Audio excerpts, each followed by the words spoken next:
Well, the Reserve Bank increased the cash rate yesterday to 4.35%.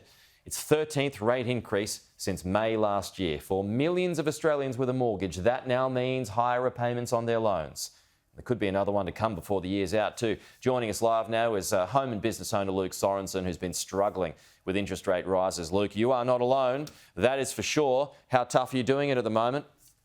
Oh, mate, every time it goes up and everything, it seems to hit us on all fronts. So, not only just with our mortgages and our repayments and the stuff, but it doesn't seem to be stopping the cost of living issues that we're facing. So, the inflation continues to go forward and we continue to pay and pay and pay. And certainly our income's not going up to match it. So it's very difficult, mate. So how much have you got to tighten the belt, Luke? Well, we're looking at that now, obviously, as a family and as business owners with my wife. And, we've got two high school kids here at home. So everything we're doing, whether it's the supermarket, which is probably one of the bigger ones too, the driving that we do, and of course, and how we operate our business is under the microscope. And the kids are finding it very difficult to understand that, for the first time in their lives, that they're seeing as parents, we're saying, well, we can't afford that and we can't take you there and we can't buy those things for you. So explaining that to the children is also been a difficult part of it.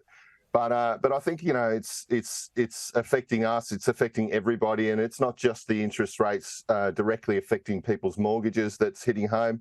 It's the cost of the groceries that you're paying. It's every time you turn around, somebody's got their hand out. So how we respond as a business and as a family is the big question. What do we do next to make sure that we don't hit that mortgage cliff or go under ourselves? So, well, you got to keep tightening the belt, don't you? I mean, just further to that point, I mean, $6 for a coffee now, Luke. Can you believe that? Oh, that's a cheap one, I hear, mate. That's a cheap one. If you can find it, then good luck to you. So you've refinanced. You've got small investment property. You've had to make some trims and cuts.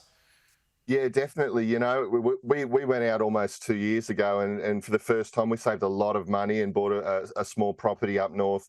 Doing that sort of mum and dad thing that you do as you get older. And, the stress of it at the moment is the uncertainty because, the forecast said this and that it would sort of, plateau and it's not looking like it's going to do that for some time.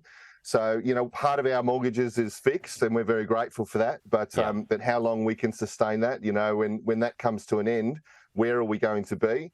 And I think, the RBA is sort of not really understanding how this impacts the people at the ground level. And I think we live in an era where simply putting up the interest rates alone is not going to be the simple fix for these kind of inflation problems that we're having. On that point, and you're not alone in saying this too, I mean, it's only hitting people with mortgages, which means people who don't have mortgages are still out there spending. And you and so many others are bearing the brunt for what the RBA does. So I've just got to close here because I'm almost out of time, Luke. But sure. I'm interested to know who do you blame the most for all of this?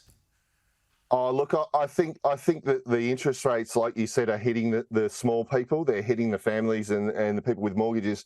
But I see big corporations like the supermarkets also running away with giant record profits. Yeah.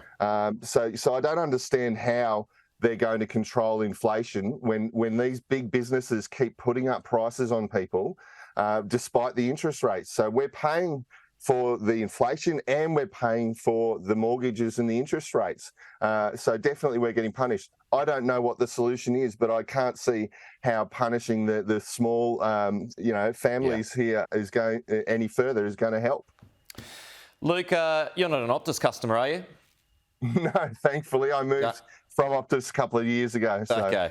Well, you dodged a bullet there this morning at least. Luke Sorensen, appreciate your time. Thank you so much and best of luck moving forward. We might check in with you down the track.